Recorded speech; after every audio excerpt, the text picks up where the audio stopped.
నమస్కారం అండి. నా పేరు డాక్టర్ ఆర్ఎంపి శెట్టి. జ్యోతిష్ శాస్త్ర విభాగంలో గత కొన్ని సంవత్సరాలుగా అనేక విషయాలు మీకు తెలుపుతూ వస్తున్నాను.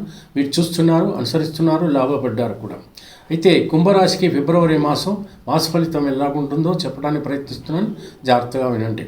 ఈ ఫిబ్రవరి మాసంలో కుంభరాశి వారు అత్యంత అద్భుతమైనటువంటి జీవితాన్ని అనుభవిస్తారని చెప్పవచ్చు.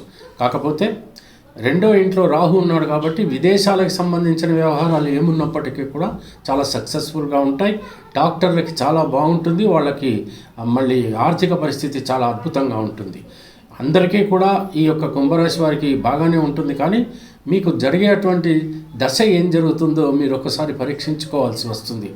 అంచేత మీ జాతకాలు కూడా పరీక్షించుకుని దశ కనుక మీకు అనుకూలమైనటువంటి దశ జరుగుతూ ఉంటే ఖచ్చితంగా అద్భుతంగానే ఉంటుంది. కాకపోతే ఇంకొక విషయం ఏంటనంటే, ఈ కుంభరాశిలోకి వచ్చేటప్పటికి శనైశ్చరుడు ఉన్నాడు.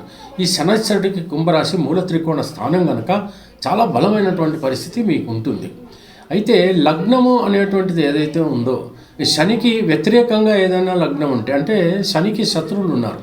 ఈ శత్రువులు ఎవరంటే రవి కానీ, చంద్రుడు కానీ, లేకపోతే ఈ యొక్క గురువు కానీ, లేకపోతే కేతు కానీ ఇలాగ ఉన్నారు. అలాంటి దశలు కనుక జరుగుతూ ఈ యొక్క కేతు యొక్క దశ జరుగుతుంటే బలం అనేది కొంతవరకు తగ్గుతుంది. గోచార రీత్యా తీసుకుంటే ఈ కుంభరాశి వారికి అద్భుతంగా ఉంటుంది. ఆర్థిక పరిస్థితులే కాదు, ఆలోచన విధానం కూడా మారుతుంది. చాలా ధర్మబద్ధంగా ప్రవర్తిస్తారు. ఇంతకాలం ఎలా ప్రవర్తించారో దేవుడెరుగు. కానీ ఇప్పుడు మాత్రం ఖచ్చితంగా మార్చి 2025 దాకా కూడా ధర్మబద్ధంగా నడుస్తూ చేసిన తప్పులకి పశ్చాత్తాపడుతూ మీరు ఒక్కొక్క అడుగు ముందుకు వేసేటువంటి ప్రయత్నం చేస్తూ ఉంటారు. ఆ రకంగా చేస్తుండడం వల్ల కృషి బాగా చేస్తారు. కృషికి తగ్గ ఫలితం కూడా లభిస్తుంది. తృతీయంలో మీకు గురువు ఉన్నాడు కాబట్టి సోదరీమణులతో సఖ్యభావం ఉంటుందేమో, కానీ మిగతా విషయాల్లో కొంచెం ఒక రకంగా చూసుకుంటే అప్పుడప్పుడు భయం కలుగుతూ ఉంటుంది. కొంచెం ఆరోగ్య రీత్యా కూడా మీరు చాలా బాగా జాగ్రత్తగా ఉండవలసి వస్తుంది. పెద్దలు ఎవరైనా ఉంటే ఖచ్చితంగా 100% వాళ్ళకి వైద్య సదుపాయం, ఏదైనా ఆరోగ్య పరిస్థితులు బాగోలేకపోతే చూపించండి.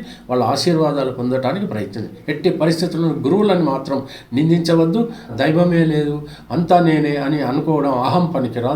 దైవం మీద మీరు ఆధారపడినటువంటి పక్షంలో ఈ గురువు తప్పకుండా మీకు అనుకూలిస్తాడు. ఖచ్చితంగా మీకు మంచి ఫలితాలు కలుగుతాయని నేను చెప్పగలను. ఇంట్లో కనుక తీసుకుంటే ఎట్టి పరిస్థితులు గృహ వాతావరణంలో ప్రశాంతంగా ఉండడానికి ప్రయత్నం చేయండి. లేకపోతే చాలా సమస్యలు ఎదురవుతాయి. దంపతుల మధ్యన సఖ్యత ఖచ్చితంగా ఉండి తీరాల్సిందే. పిల్లలు వాళ్ళ చదువులు వాళ్ళు చదువుకుంటారు. ఏ రకంగానూ విసిగించేటువంటి పరిస్థితులు రావు. ఇకపోతే ఏదైనా దూర ప్రయాణాలు చేస్తున్నప్పుడు మాత్రం ఏ రకమైన ఇన్ఫెక్షన్స్ లేకుండా చూసుకోండి. ఏదైనా ఇల్లు కానీ, గృహం కానీ, ఏదైనా ప్లాట్ కానీ కొనుక్కోవాలంటే మీకు అప్పు దొరికేటువంటి అవకాశాలు ఉన్నాయి. ఆ తర్వాత ఏదైనా అలంకార వస్తువులు కొనుక్కోవాలన్నా అవకాశాలు మెండుగానే ఉన్నాయి. సంపాదన బాగానే ఉంటుంది. ప్రొఫెషన్ రంగంలో ఉన్న వాళ్ళకి బాగుంది. అతడు వ్యాపార రంగంలో వాళ్ళకి కూడా బాగుంది. అందరూ కూడా డబ్బులు సంపాదిస్తారు. గౌరవ ప్రతిష్టలు కూడా పొందుతారు. వినోదాల్లో పాల్గొంటారు. ఏదైనా శుభకార్యాల్లో పాల్గొంటారు. మీకు మంచి జరుగుతుంది. ప్రయాణాలు కూడా మరి అనేక రకాలుగా సుఖవంతంగా సాగుతాయని నేను చెప్పొచ్చు. దైవ దర్శనం కూడా కలుగుతుంది. కాబట్టి ప్రతిరోజు కూడా ఎట్టి పరిస్థితుల్లోనూ మరి హనుమాన్ చాలీసా చదవడం వల్ల మీ యొక్క అదృష్టం అనేది ఇనుమడిస్తుంది అని మాత్రం మీరు అర్థం చేసుకుంటే సరిపోతుంది. తెలిసింది కదా. సెలవు. మరి ఉంటాను. నమస్కారం.